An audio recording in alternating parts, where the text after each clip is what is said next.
పార్వతీదేవి ఒకసారి విహారానికి వెళ్తూ శివుణ్ణి అడిగిందట. నాకు ధరించడానికి ఆభరణాలు, నగలు కావాలి అని అందట. అయితే ఆ శివయ్య విభూతి ఇచ్చి, నువ్వు ఇవి తీసుకెళ్ళి కుబేరుడికి ఇచ్చి దీనికి సరిపడా నగలు, బంగారము తెచ్చుకోమన్నాడట.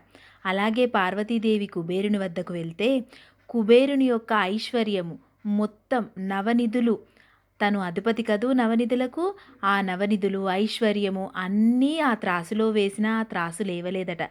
అదండి విభూతి విలువ. శివుడు నిరాడంబరుడిగా ఉంటూ అందరికీ ఐశ్వర్యాన్నిస్తాడు. శివుడు ఐశ్వర్య ప్రదాత. ఆయన శక్తిని లెక్క కట్టలేం కదా మనం. ఓం నమ శివాయ.